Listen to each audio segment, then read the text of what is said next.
Good morning, Knights. I'm Adamantium, and I hope you're ready for another video on West of Loathing. That's enough of an intro, so let's get right into it. What's up, dude? I got some scrap for you.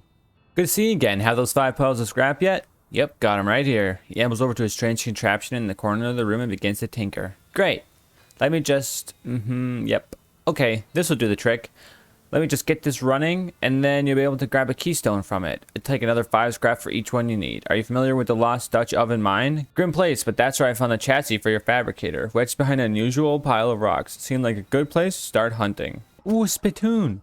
I don't know what kind of tobacco these miners are chewing, but it must be extra corrosive, because this brass spittoon has a hole eaten through the bottom and a dark stain underneath it where the spit leaked out. Although, oddly, it doesn't seem to be leaking now, and it's half full. I guess the miners plugged the hole with something. Inspect it. It's a spittoon. It's disgusting. You can practically see the stink lines coming off of it. Come on, let's not do this. Inspect the spittoon. Ah, geez, fine, okay. You crouch down and take a careful look at the filthy spittoon. The inside is blackened with years worth of stains. The death broth inside has a rainbow sheen like a parking lot oil spill, and occasionally a little bubble pops on the surface. You can actually feel a slight warmth radiating off of it from whatever dire chemical reaction has taken place in there. You realize you're holding your breath.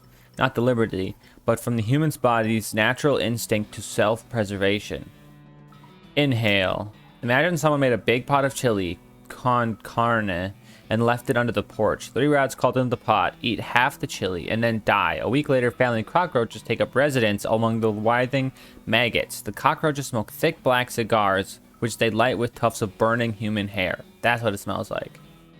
Search it. Fortunately for you, the rainbow-colored film on the surface of the liquid coats your hand as you plunge it into the toxic stew, keeping it from being immediately dissolved down to the bone. The smell intensifies as your stomach prepares to hose the poisons off your arm with a high-pressure stream of vomit. Keep searching. We're ready this far. Your fingers touch something at the bottom of the spittoon. Better pull it out fast so you still have something to pull with. Pull. You pull out the world's most disgusting pair of pants from the bottom of the spittoon and jump back as the whole of the spittoon's bottom, now unplugged, begins to leak steaming filth.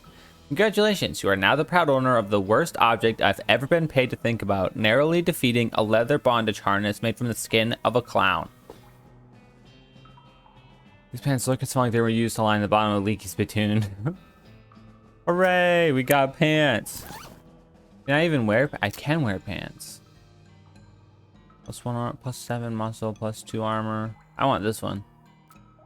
Let's go. You emerge from the elevator into a deeper shaft. By the light of your lantern, you see exposed meat veins on nearly every surface. It's unusual that there would be this much readily available meat left in a working mine. What are they digging for if it's not this? We're gonna mine it all up. Probably sell it. Hello? This guy's totally out of it. He's gibbering and drooling and doesn't even seem to see you. Try to talk to him. Hey buddy, you okay? Glob, brub, bibble, birdo, gordo, blub. Uh-huh. You wave your hand in front of his face, but he doesn't react at all. Let's go. Mine it. Mine it. Shovels dulled to uselessness. A broken pickaxe. Was one of the miners digging with this helmet? Looks like the miner died trying to dig deeper with his hands. An ominous ladder leading down into a deep, dark pit. Finger bones are all splintered. You start to feel very uneasy. You still some little bits of fingernail in these gouges. Your heart is pounding. This guy seems to have gnawed off his own hands where he died. You have to get out of this pit right now. Sand is pretty, but it smells terrible. Got the effluvious emerald. This guy worked his fingers to the bone, digging them, and now worked his bones to the marrow. The scratches are just painted on in blood. You have to get out of this pit right now. You guys don't start dark with blood, you have to get... Okay, yeah, I get it. You have to get out. If you get near the rocks, the voice in your head begins screaming too loudly to ignore. You have to get out of this pit right now. The pile is pretty obviously made on purpose. Closer inspection revealed that the stones are mortared together. What could be hidden here? Magic the rocks away. Mind over matter, magic over rocks. That's what they say. There's a trapezoidal piece missing from the weird crossbar thing. Insert a keystone. You insert the keystone into the crossbar. Snick. Enter the portal. Nice. You bend over to examine the device and accidentally stub your toe on it. It hurts, but the box moves. It must be lighter than it looks. Grab the device. The professor will want to see this. Yep. Oh, what's this thing? Ah, no, you've learned the Vibrato word for toilet. It says North Pacha no... Oh, I can't read that yet. Monolith is dark. Trap blue section missing. Insert keystone. It's a large loop of weird elevator been seen. It's slightly bigger around your head. It's a strange cloth loop inside. At least it feels more like, or less like cloth. Huh. Machine is dark. There's a circular hole in the bottom. What's this? Push the first one. These things aren't friendly. Can I just like fight them? It's like an endless scrap pile. Okay, so if I press the second one, 3 things show up. If I press the third one, I should get all 5 of these things. Put the elevator headband on him. And he blinks rapidly, shaking his head. Oh my goodness, where am I? I'm still in the mine. Uninjured and hungry, but not starving, so I can't have been here very long. Perhaps a day. Good, good. Well, I must have you to thank, friend. Howdy, feeling better? I should say so. Thank you for outfitting me with this remarkable device. Don't mention it. What's your name? Murray Morris, excavator of the unknown and purveyor of mysteries. Fancy, what brings you to this mine? Why, excavating the unknown for mysteries to purvey, of course, or at least attempting to. I must admit that until you put this device on me, I was quite overcome. Overcome? Quite. I'm oversensitive to psychic emanations, you see. Always have been. As it happens, this curious little hole is absolutely overflowing with them. And they're none too friendly. I can tell you that for certain. It was risky business my coming down here, but I took the gamble and lost. It's a miraculous thing that you happened by when you did, my friend. We should both get out of here as soon as possible. I've been staying in a town called Dirtwater, to the south. You could probably do some business purveying mysteries there. A capital idea. Then I shall see you there. He left his pack onto his shoulder and leaves with a wave. Hello. Oh, hey, it's you. Thank you for telling me about this place instead of arresting me or shooting me in the head and then arresting me. I guess word's been getting around. Well, you sure did help me out. I really appreciate the opportunity and things are going pretty well. Not a single yeast monster yet. Fella moved in next door selling weird old antiques. He sold me a parchment scroll with a beer recipe on it, and I promised it wasn't cursed. Interesting. Whoa. Well, hello again. Thank you for telling me about the town, my friend. It's a marvelous location. That's 2 good turns you've done to me. Ah, don't mention it. Speaking of which, here's your curious headband back. Fortune willing, I won't be needing it again. No more gambles like that for me. Do you know anything about ley lines? Well, certainly. Wow, that's a lot of information. Why, certainly. Knowledge of the local ley lines has proven invaluable to me in locating certain of my merchandise. What do you need to know? Well, I'm trying to, you know, it's probably safer for you if I don't tell you the details. Sounds like you're onto something tasty. That's good instinct you have there. Always be circumspect when playing with fire, my friend. I'll just give you a quick Ley Lines 101 intro to magical conduits. That should get you started.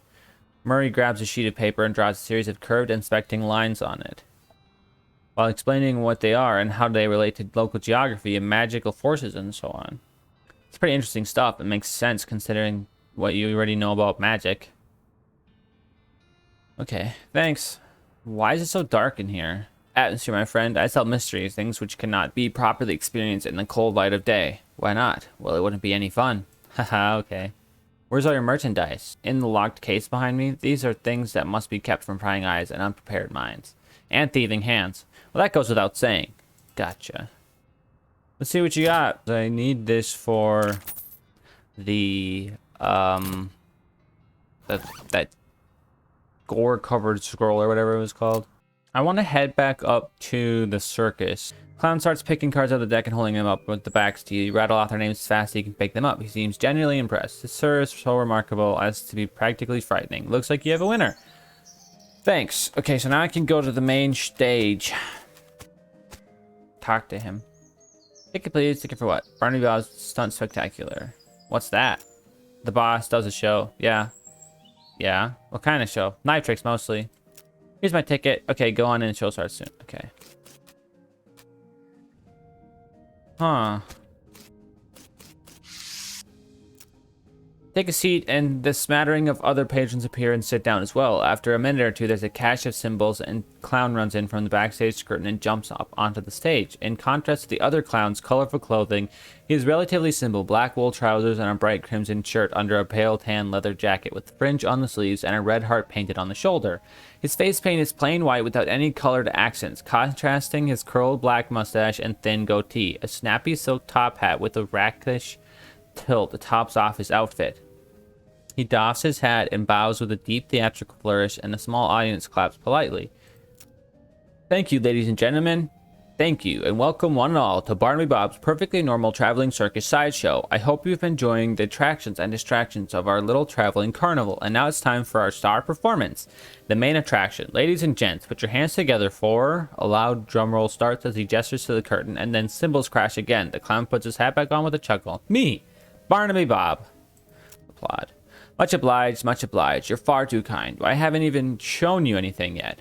With a laugh, he flips a large Bowie knife into the air. You didn't even see where he pulled it from. The knife glitters as it spins. He catches it and flips it in the air again, this time catching it and balancing it on its point on the tip of one finger. He holds that pose very still for a moment, then jerks his hand out of the way.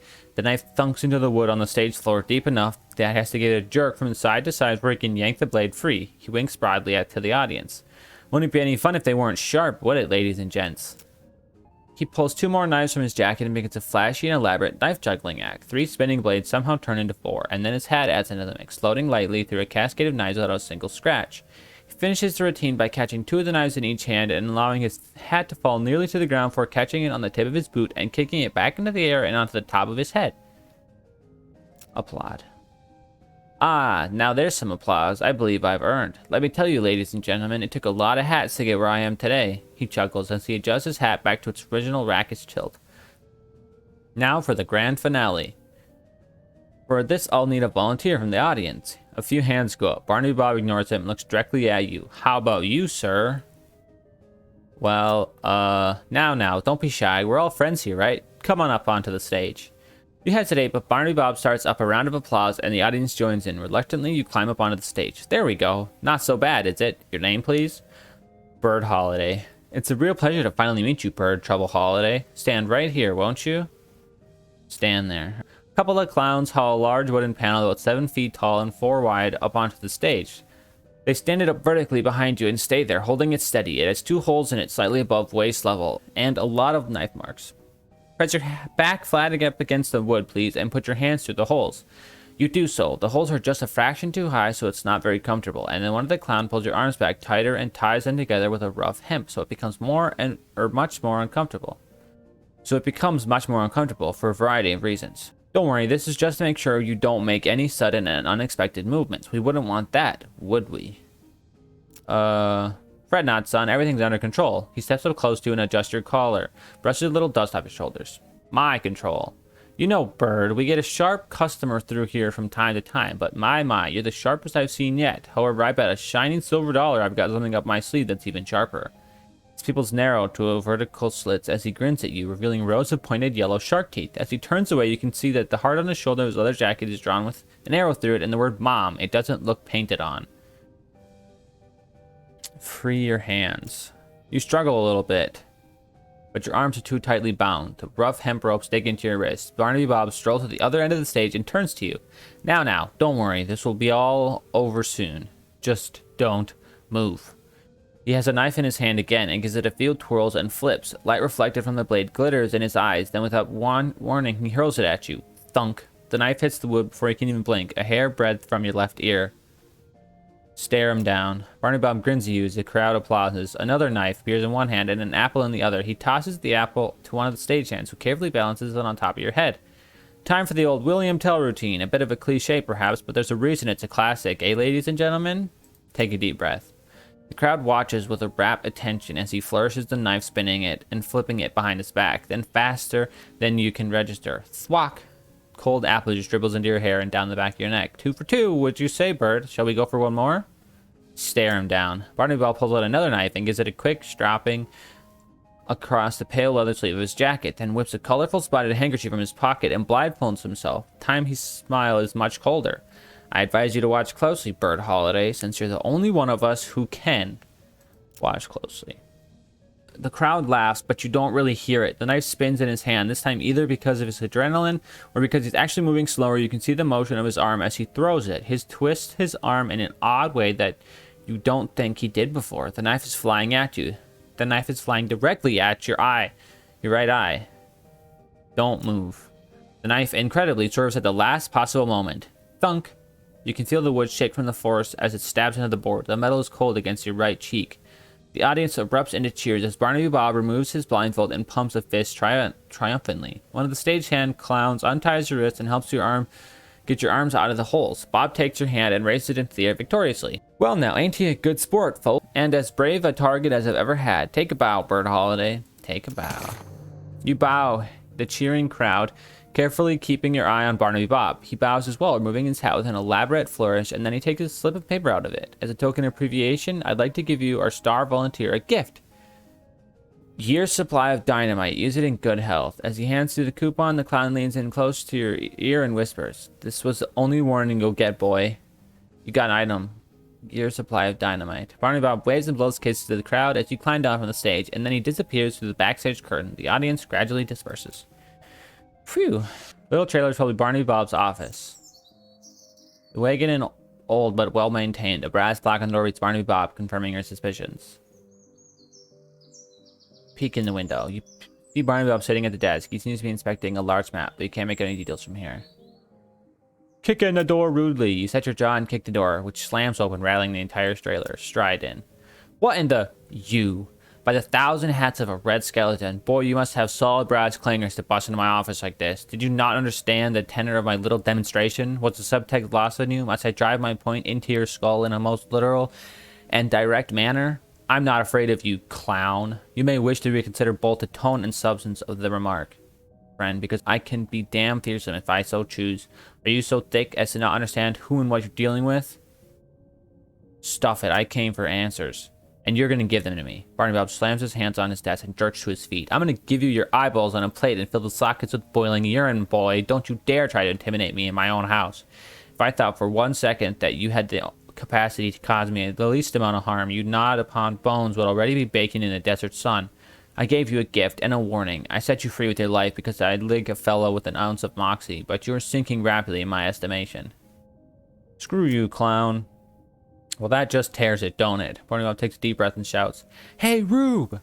The burly guard clown is at the door before he even hits the beat in Rube, and more follow at a run. You don't even get the chance to draw a weapon before they're smashed unconscious by fists like a white-painted anvil. Oof. You wake up sometime later, thoroughly bruised and battered. You've been dumped in a heap beside the circus, next to your horse. I guess it's pretty lucky that you woke up at all. Barnaby Bob must either really like you, or hold you in such contempt that he doesn't think you're even worth the trouble of murdering. No prize for guessing which is true. And speaking of no prize, it looks like he's taking back the coupon for a year's supply of dynamite that he gave you. Rats. Good to see you again. Have you had a chance to take Keystone to the Lost Dutch Oven mine and look to that unusual pile of rocks? You can always make Keystone with 5 more Vibrato scrap in the machine over there. Have indeed. Oh, did you find anything interesting? Yes, I did. Great, let's see it. Ah, marvelous find. This device makes batteries, or will once I've fixed it. Batteries? Yep, the Vibrotins powered their portable equipment with the little electric marbles, like the one I put in your transponder. I'm sure you don't have to tell you. Regular source of those would be incredibly useful. Awesome. So now I can create a battery or a key. Okay. Let's go to that well, because in the well, wasn't that where we could learn the language? Put in the small punch card. Put in a small punch card. Small punch card. Large punch card. Large punch card. Okay. So now... I'm guessing the batteries are we need for those things. Let's go to the trees. You encounter a man who, for some reason, has set up 3 wooden posts digging out of the ground, with the first one encircled by a pyramidal stack of differently sized stone rings. The man is looking at the stones and scratching his head. When he sees you, he asks if you mind helping him move the stones to the 3rd post. Tell him what you think of the stone rings. Give the man his stone rings with double middle fingers and stride away with deep satisfaction. So now, we should be able to insert a battery into here. The machine is dark. Circular hole in the bottom. The machine comes to life.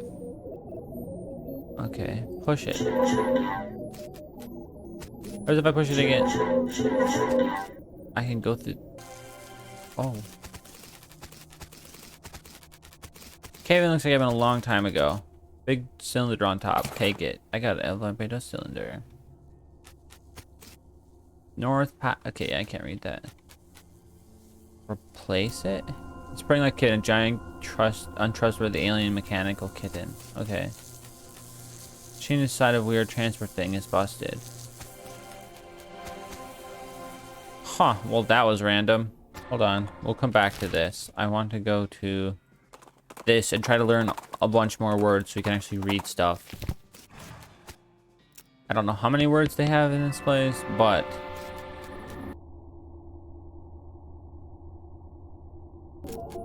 it seems I have fixed all the terminals everywhere. Put in small punch card. Okay, so we did that, but now what? Like, what do these say? Current, see, select educational drone equipment, secondary. So does that mean that this will go somewhere else now? Whoa.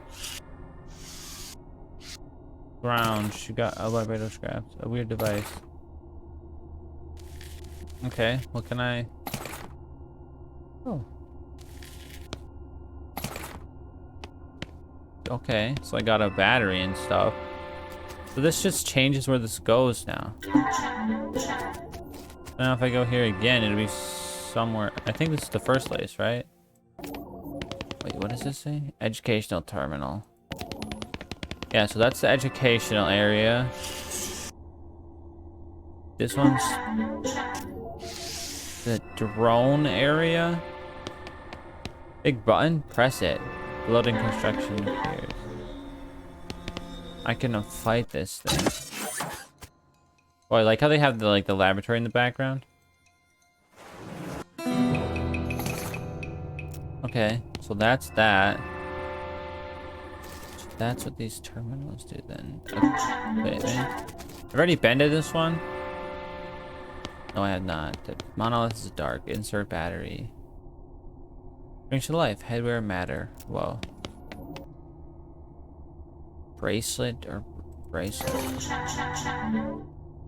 Scraps in your vibrato scraps in your pack, right? You can grab them together in a hole after 5 slide. Got a ring. Secondary storage already at. Auditory nuisance. We'll go there. Thing is just booping. Nice. Press it. Whoa. South 0. East 3.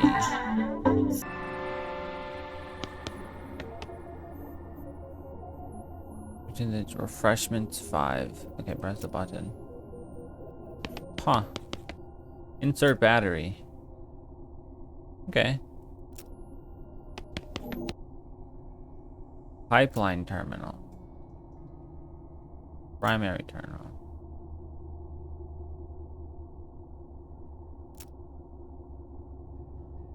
Six, west, east, north, south.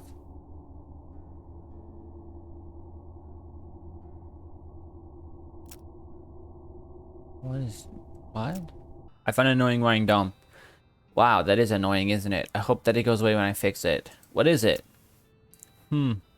Aha. Well, unless I miss my guess, you'll find this very handy. How's that? Well, I believe it's for manufacturing a variety of fighting tools, and presumably they're helpful ones. Otherwise, why bother, right?